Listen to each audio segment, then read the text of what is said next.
Bom dia! Começa agora mais um Saúde e Algo Mais. E hoje o programa traz um balanço super importante sobre 2025, quando o assunto é trabalho, dignidade e proteção social aqui em Mato Grosso do Sul. A gente vai falar sobre avanços, desafios e também sobre ações que fizeram diferença direta na vida dos trabalhadores, como o combate ao trabalho análogo à escravidão, o enfrentamento ao trabalho infantil e o atendimento humanizado aos migrantes que chegam ao nosso estado. Para isso, eu recebo o Superintendente Regional do Trabalho, Alexandre Canteiro. Alexandre, muito obrigada pela sua presença e seja muito bem-vindo. Eu que agradeço, é uma honra estar mais uma vez aqui nesse programa de grande prestígio, não só na capital, como no estado de Mato Grosso do Sul. Alexandre, para você, 2025, como superintendente dessa parte do trabalho aqui de Mato Grosso do Sul, como você resume os principais marcos de 2025? Olha, eu resumo como uma convergência de interesses. A gente vive numa sociedade muito polarizada e muitas vezes dentro do ambiente social a gente tem mais muros do que pontes. E na Superintendência Regional do Trabalho, eu à frente de um órgão estatal, eu sempre pensei em construir pontes. Né? Por quê? Porque, de um lado, eu tenho um órgão que tem a missão constitucional de combater a condição análoga de escravo, o trabalho infantil e a informalidade. E essa é uma realidade muito presente em públicos vulneráveis, especialmente os migrantes indígenas aqui no estado. Do outro lado, nós temos o crescimento econômico do estado de Mato Grosso do Sul e a agroindústria chegando firme aqui no estado, com uma necessidade de mão de obra. Então, dentro desse contexto, através da Sala do Migrante, a gente resolveu, com apoio da Federação da Indústria, do Cicadems, da própria Polícia Federal e de associações de migrantes, nós resolvemos criar aqui no Mato Grosso do Sul a Sala do Migrante, no qual auxilia essas pessoas em situação de vulnerabilidade, combate, por consequência, esses ilícitos trabalhistas e auxilia o setor produtivo com a necessária mão de obra. E falando sobre algo simbólico, a posse dos 13 auditores fiscais, depois de mais de uma década sem reforço nesse aspecto, como que isso impactou aqui no estado? Então, isso é algo muito significativo para o estado brasileiro, para o Mato Grosso do Sul, porque nós precisamos de boas práticas trabalhistas. Isso não é uma exigência só do estado brasileiro. Nós temos aqui no Mato Grosso do Sul commodities que competem de maneira internacional e dentro da cadeia produtiva há uma série de exigências para que os nossos produtos possam ser comercializados no exterior. Uma das exigências é não só a questão ambiental, mas também o cumprimento da legislação trabalhista. Então, eu costumo dizer que a prosperidade do agronegócio não combina com a chaga social, que é a informalidade ou a condição análoga de escravo. Então, a vinda desses novos auditores fiscais do trabalho reforça o compromisso do Estado brasileiro e das boas práticas empresariais. O agronegócio, o senhor considera a área que mais será impactada com esse aumento de fiscalização, prevenção? Eu não acho que é só o agronegócio, né? Nós temos aí o setor de serviços, o setor do comércio, né? Agora, claro, eu me refiro ao agro porque o agro é o que é responsável pelo superávit da nossa balança comercial. Então, e ele compete, a maioria dos nossos produtos do agro compete no mercado internacional. E para que seja possível, né, os nossos produtos terem competitividade, é necessário que direitos constitucionais fundamentais sejam respeitados. Isso é uma exigência não só interna como uma exigência internacional também. Em relação ao trabalho escravo, análogo à escravidão, né? Como foi o cenário em 2025? O senhor acha que teve mais denúncias, mais resgates? Conta um pouco para a gente. Olha, em relação a 2024, nós tivemos uma diminuição. Mas esse ano nós conseguimos equipar o setor de inspeção fiscal voltado à condição análoga de escravo com drones. Nós fizemos uma parceria com a Receita Federal e conseguimos receber da Receita Federal aqui do Mato Grosso do Sul drones, novos computadores, novos celulares, isso para desenvolver um aplicativo que beneficiou, Laura, não apenas o Mato Grosso do Sul, mas toda a fiscalização do país. Imagino. Então, a característica do resgate dessas pessoas que o Ministério do Trabalho realiza junto com o Ministério Público do Trabalho são fiscalizações em áreas remotas, e especialmente na área do Pantanal ou no sul do estado. Então, geralmente, para que se atinja esse objetivo, a tecnologia tem sido implementada aqui no nosso estado. Quais áreas o senhor considera que merece mais atenção?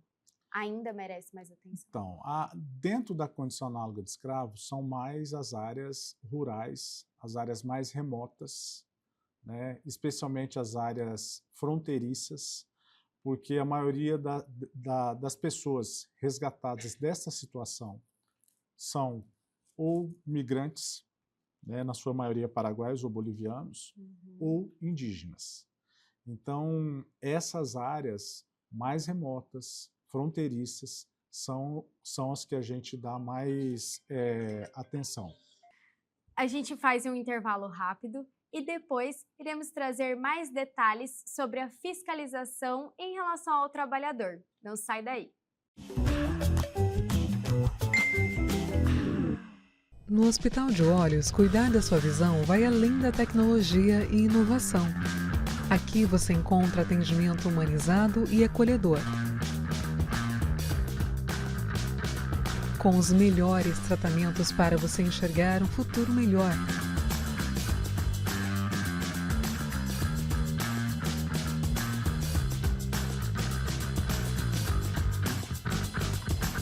Agende sua consulta. A SAD apresenta a você a ultrassonografia domiciliar, um serviço inovador que leva o exame até a sua casa.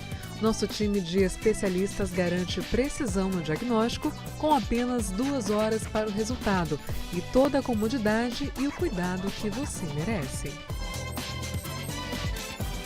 Sua saúde merece um cuidado completo. A Oeste Saúde traz soluções descomplicadas para você viver um novo plano. Presença em mais de 30 cidades e 6 centros médicos próprios para simplificar o acesso à saúde de qualidade. Oeste Saúde. Viva um novo plano. Com um atendimento humanizado e uma equipe altamente qualificada, o Grupo ASA Anestesia acompanha cada paciente do pré ao pós-operatório. Com tecnologia de ponta e padrões internacionais de qualidade, o ASA garante segurança em cada procedimento. Oferecemos confiança para a equipe médica, segurança e bem-estar para o paciente. Grupo ASA, nossa especialidade é a anestesia. MS Diagnósticos Médicos, uma empresa que possui corpo clínico altamente especializado e humano, aparelhos modernos para você cuidar da sua saúde. MS Diagnósticos Dourados, unidade 1 situada no Hospital Cassemes. E MS Diagnósticos Ultrassonografia, unidade 2, localizada na Clínica dos IPs, em Dourados.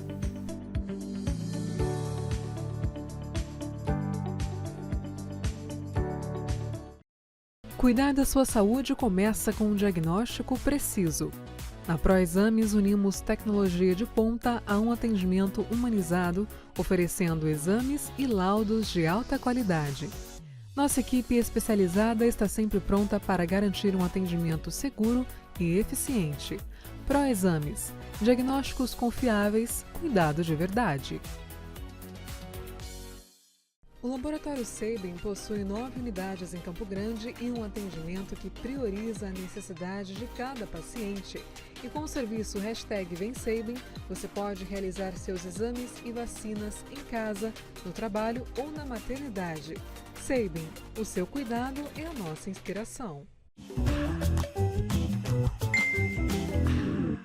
Voltamos com o Saúde Algo Mais e hoje com o Alexandre Cantelho falando um pouco sobre dignidade e trabalho e os aspectos de 2025. Alexandre, a gente tem visto os casos de trabalho infantil. Como o SRT atuou nesse aspecto?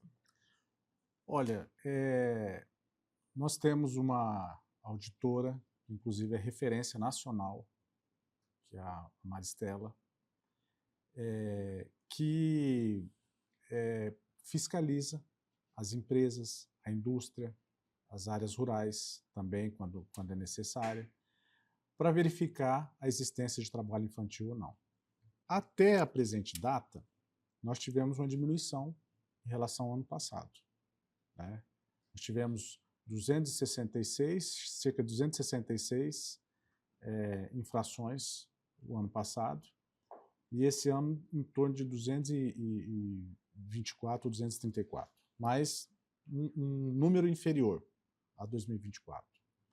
O que é importante colocar? O trabalho ele é permitido a partir dos 16 anos. Antes disso, ele é permitido apenas na condição de aprendiz. E tem que ser algo assim, há restrições para o trabalho noturno, para lugar periculoso, para lugar insalubre, porque nesse período, Laura, a criança e o adolescente ele está em formação.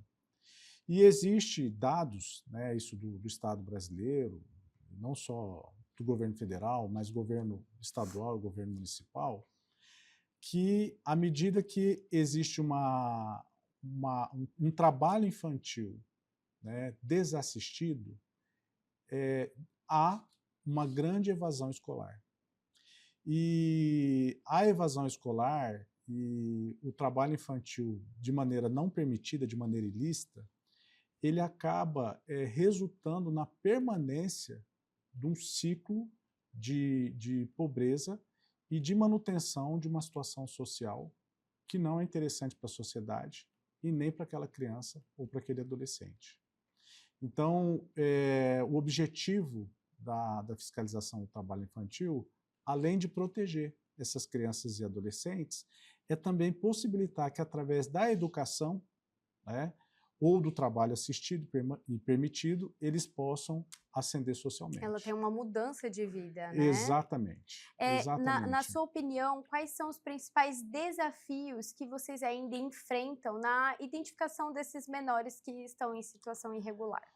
Olha, eu acho que uma mudança que a gente tem que ter, especialmente, é uma mudança cultural, né? Por quê? Porque muitas vezes pessoas que colocam os filhos na escola, eles olham às vezes para uma criança que tem uma situação social inferior, acha que o caminho é ir trabalhar. Mas quando isso acontece, você retira essa criança da escola e não permite que essa família possa ascender socialmente. Um dado muito comum, e a gente orienta para não auxiliar, são as crianças que trabalham, às vezes, com os pais nos sinaleiros. Você ajuda a perpetuar aquela situação. A criança ela tem que ir para a escola, ela tem que estar na escola, e no momento adequado, né, e nas áreas permitidas, ela trabalhar a fim de que o trabalho não prejudique o seu estudo.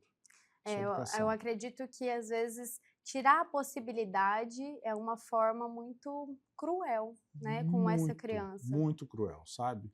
E que, assim, a maioria das pessoas, né, que tem uma condição social melhor, geralmente não pratica isso em relação aos seus próprios filhos. Querem que os seus filhos estudem. Por quê? Porque sabe que isso vai abrir portas, sabe que isso vai abrir uma possibilidade de ascensão social. O que eu acho que pode ser trabalhado, que existe um caminho para ser trabalhado aqui, não só no Mato Grosso do Sul, mas no Brasil, Laura, são os ensinos técnicos profissionalizantes. Na Alemanha, por exemplo, nós temos um sistema dual, no qual se tem o ensino técnico junto com o acadêmico. Aqui no Brasil, nós latinos, nós temos um preconceito em relação ao ensino técnico profissionalizante. Então, nós temos muitos jovens que se formam em faculdade e vão trabalhar como motorista de aplicativo. Uhum. Ao passo que a indústria está ávida por mão de obra técnica. Só para te dar um exemplo. A Suzano, que é uma das maiores fábricas de celulose aqui, aliás, aqui não, é uma das maiores fábricas de celulose do planeta, queria contratar um técnico em celulose. Esse curso técnico, a duração dele é de 2 anos, você pode fazer no Senai, a um custo de R$ 268. O valor da remuneração era R$ 15 mil. E não existia técnico em celulose para ser contratado. Então, assim como esse exemplo, nós temos várias outras oportunidades que estão surgindo com o advento da agroindústria no Estado, mas a maioria dos jovens, eles buscam o caminho da academia e não dos cursos profissionalizantes. Então, esse é um caminho que esse olhar, os pais e os jovens, eles precisam ter hoje para essa oportunidade que existe hoje no Mato Grosso do Sul. E para a gente despertar um pouco mais de curiosidade no nosso telespectador, me conta assim, quais são as principais áreas de cursos profissionalizantes que tem, por exemplo, disponível no Senai? Olha, nós temos vários no setor de celulose, né? Nós temos também no setor de serviços, né, do comércio, que tem o Sistema S, de uma maneira geral, oferece isso. O SESI, o SENAC, o Instituto Federal, muitas vezes cursos gratuitos. O Senar, que é da FamaSul. O Senar, ele faz curso de técnico, por exemplo, agrícola, no qual é isento de qualquer taxa. Esses cursos são gratuitos. E a gente vê uma dificuldade de formar turmas em relação a isso. Eu falo isso que, como superintendente, eu integro o conselho também do Sistema S, e eu vejo que esse é um caminho para a empregabilidade, né, e para o crescimento, inclusive, desses jovens, aliando o ensino técnico, oportunidade de trabalho digno, e até depois o ingresso dentro de uma universidade. Com certeza abre as portas, né? Certamente que sim. Depois do intervalo, nós voltaremos para falar um pouco sobre a Sala do Migrante e as histórias que marcaram este ano. Te espero! Com profissionais altamente especializados em um atendimento humanizado, a MS Visão oferece consultas, teleconsultas, exames e cirurgias em sua ampla rede de unidades físicas e móveis no Mato Grosso do Sul. Tratamento de catarata, glaucoma, retina, ceratocone, lentes de contato e outros. Com inovação, precisão e o mais importante, todo cuidado com você.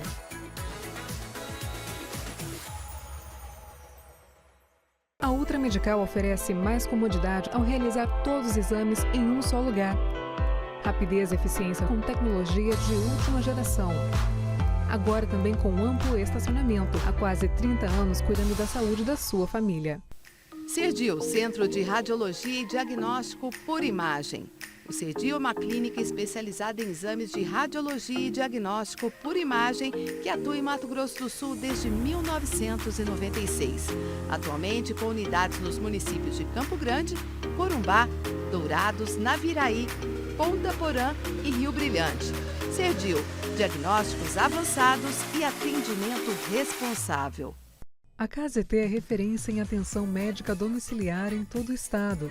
O primeiro home care do Centro-Oeste a receber a certificação ONA 3 pela qualidade de serviços como plantão 24 horas com remoção em caso de urgência, plano terapêutico para o paciente, ofertas de novas tecnologias e capacitação constante de nossa equipe para um atendimento de excelência. KZT, há 18 anos cuidando bem de quem você ama. Com profissionais em 12 cidades do Mato Grosso do Sul, a Otorrino Centro-Oeste chegou para revolucionar os atendimentos na área. Além de oferecer cobertura 24 horas nos hospitais credenciados, a clínica é a primeira residência médica autorizada pelo MEC no estado. Quando precisar de um otorrino, conte conosco. Conheça a Endocate. Trabalhamos com diagnóstico e tratamento endovascular. Aqui você encontra profissionais altamente qualificados, prontos para te ajudar. Rua Oliveira Marques, Sala 3, Vila Lili, dentro do Hospital Cacemes, em Dourados. Com 18 anos de experiência, a Coptec é líder em soluções tecnológicas, com locações de impressoras, computadores, notebook, totens e telas interativas. São mais de 17 mil equipamentos ativos e uma equipe técnica altamente especializada, garantindo suporte ágil e insumos sempre disponíveis. Coptec, presença que fortalece, soluções que impulsionam.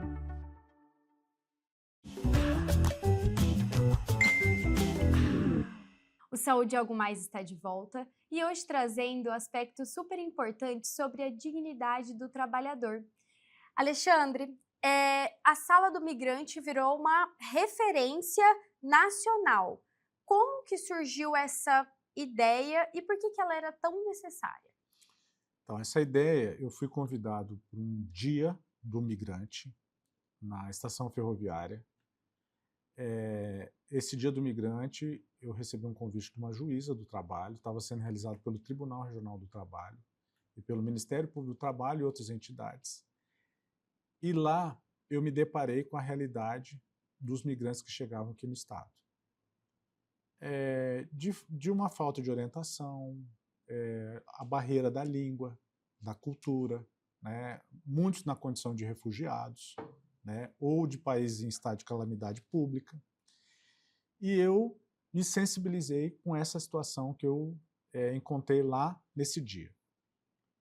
Por outro lado, como superintendente regional do trabalho, eu tenho assento no Conselho da Indústria e do Comércio. E a realidade que eu sempre encontrava lá era da falta de mão de obra aqui no Mato Grosso do Sul. Então eu pensei em unir esses dois mundos, né? O setor produtivo com a necessidade dessas pessoas. E propus no âmbito do Comitê Empresa Escola, né, que é um comitê que foi criado aqui no estado, pelo SESI, SENAI, Federação da Indústria e Universidades, junto com o SICADEMS, que é o Sindicato da Indústria Frigorífica, propus essa ideia e ela foi acatada. Então a gente uniu esses dois mundos e a partir de então esse casamento ele tem rendido frutos para o setor produtivo, que tem tido acesso à mão de obra, e também para essas pessoas que saem da situação de vulnerabilidade e passam a ter dignidade aqui no estado de Mato Grosso do Sul. Essa iniciativa também, Laura, ela contribui para a gente mitigar os ilícitos trabalhistas, porque a maioria das pessoas que são resgatadas da situação análoga de escravo, ou do trabalho infantil, ou de tráfico de pessoas, ou de informalidade, né? Nós temos um público muito grande de migrantes que chegam numa situação de vulnerabilidade. Então, assim, para essas pessoas, atende o setor produtivo, que precisa de mão de obra, e por outro lado, também permite que essas pessoas tenham um recomeço digno aqui no nosso país. E quais são as principais nacionalidades, né, dos migrantes que vêm aqui para o Brasil? Hoje, nós temos, aqui no Mato Grosso do Sul, tradicionalmente, Paraguai e boliviano, até pela questão fronteiriça, né? Fronteiriça geográfica. Mas nós temos um grande número, um grande volume de venezuelanos hoje, de haitianos, mais a Sala do Migrante, nós já atendemos mais de 16 nacionalidades. Em 10 meses de existência, nós já fizemos mais de 1.204 migrantes foram atendidos. Uhum. E cada migrante, dependendo da nacionalidade, ele tem vários tipos de atendimento. Então, foram mais de 6 mil atendimentos lá na Sala do Migrante.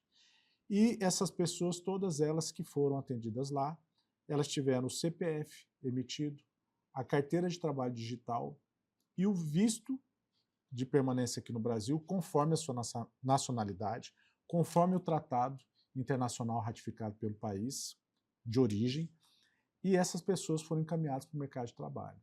Então, é uma maneira, inclusive, de se evitar um problema social para a nossa capital e para o Mato Grosso do Sul. Com certeza. Você falou que teve mais de 6.000 atendimentos na sala do migrante. O que mais te surpreendeu nessa rotina? Olha, me surpreendeu a gratidão dessas pessoas ao terem um atendimento acolhedor, digno e a possibilidade de recomeçar em outro país, né? Sem ser de uma maneira que esteja sendo explorado, né? Então, assim, na verdade, são pessoas, são famílias que a gente acaba auxiliando, né, a recomeçar no nosso país. Então, assim, depois que você faz esse encaminhamento, Laura, muitas vezes esses migrantes, eles retornam na sala do migrante, falando que começou a trabalhar, falando que conquistou uma casa, falando que os filhos já estão na escola, né, falando que estão conquistando coisas, que estão estudando. Então, mudaram a vida, né? Então isso é muito gratificante para nós. E, por outro lado, também a gente vê as empresas, né, que precisam de mão de obra falando, olha, estou conseguindo manter minha atividade, consegui contratar pessoas, né, vou atender uma demanda externa, né? Então, eu acho que é um ponto de interesse que interessa não apenas as pessoas, mas toda a sociedade, de uma maneira geral. E os dados mostram também que existem migrantes atendendo migrantes, é isso? Como que funciona isso? O que nós fizemos? Quando eu participei desse Dia do Migrante lá, eu conheci a presidente da Associação dos Venezuelanos, a Mirta Carpio, e o presidente da Associação dos Haitianos, o Junel Llora. Como eles tinham passado por uma situação de dificuldade, especialmente o Junel, para obter documentação, depois obter trabalho, aprender o português, eu sugeri para a Federação da Indústria e para o Sindicato da Indústria Frigorífica que o melhor para atender essas pessoas, que o melhor seria que eles fossem atendidos pelo presidente da Associação dos Haitianos, que é o Junel, e a presidente da Associação dos Venezuelanos, que é a Mirta. O Junel, ele fala 8 línguas. Então, praticamente o migrante que chega aqui é atendido no seu idioma, né? Entendi. E para a gente poder auxiliar na regularização dessas pessoas, a gente contou com a Delegacia de Imigração, com o apoio da Delegacia de Imigração da Polícia Federal. Então, assim, a gente acaba ajudando também o Ministério da Justiça, porque esse era um trabalho que deveria ser feito exclusivamente pela Polícia Federal. E como a gente sabe que a União tem pouca estrutura, essa junção, esse somatório de esforços acaba auxiliando no combate à informalidade e no asseguramento da dignidade da pessoa humana para essas pessoas. E em uma palavra, qual mensagem você deixaria para o trabalhador em relação aos seus direitos em 2026? Olha, em uma palavra, eu digo o seguinte, que o trabalho que deve ser exercido no território brasileiro, ele tem que ser exercido de maneira, claro, comprometida, mas de maneira decente, né? O Brasil tem uma agenda de trabalho decente, ratificando as recomendações da ONU, e então o trabalho decente é aquele que é feito de maneira adequada, livre, remunerada e com respeito à legislação trabalhista e à Constituição Federal. Alexandre, muito obrigada pela sua presença, por ter trazido um tema tão importante na vida das pessoas. Eu fico muito feliz de te receber aqui. Eu que agradeço, Laura, pela oportunidade, mais uma vez, de estar aqui conversando com vocês. Muito obrigado. O Saúde e Algo Mais fica por aqui. Hoje trazendo um tema super importante, que traz a dignidade como um fator obrigatório dentro do trabalho de cada um. A gente se vê no próximo programa.